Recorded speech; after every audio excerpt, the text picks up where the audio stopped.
गौतम बुद्ध ने संन्यास लेने के बाद अनेक क्षेत्रों की यात्रा की। इस दौरान उन्हें तरह तरह के लोग मिले, कोई अपनी परिस्थिति से परेशान तो कोई उनके रूप और व्यक्तित्व से हैरान।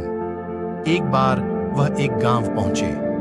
वहां एक स्त्री उनके पास आई और उनसे बोली, आप तो बिल्कुल किसी राजकुमार की तरह लगते हैं। क्या मैं जान सकती हूं कि इस युवा अवस्था में आपके गेरुआ वस्त्र धारण करने का क्या कारण है?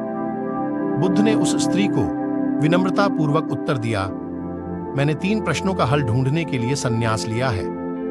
यह शरीर जो युवा व आकर्षक है, जल्दी ही वृद्ध होगा, फिर बीमार होगा और अंत में मृत्यु अवस्था में चला जाएगा। मुझे वृद्धावस्था, बीमारी एवं मृत्यु के कारण का ज्ञान प्राप्त करना है।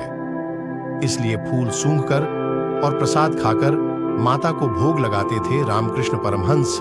उनकी बातों से प्रभावित होकर उस स्त्री ने उन्हें भोजन के लिए अपने घर आमंत्रित किया, मगर उस स्त्री को गांव वाले पसंद नहीं करते थे। शीघ्र ही यह बात पूरे गांव में फैल गई। महात्मा बुद्ध उस स्त्री के घर भोजन करने जाने वाले हैं।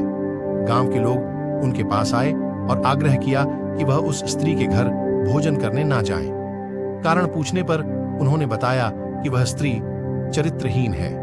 बुद्ध ने गांव के मुखिया से पूछा, क्या आप भी मानते हैं कि वह स्त्री चरित्रहीन है? मुखिया ने कहा, मैं शपथ पूर्वक कहता हूं कि वह स्त्री बुरे चरित्र वाली है। कृपया आप उसके घर न जाएं। इस पर्वत पर जाने से डरता था रामायण का बाली। वजह है, बेहद रोचक बुद्ध ने मुखिया का एक हाथ पकड़ लिया और फिर उसे ताली बजाने को कहा।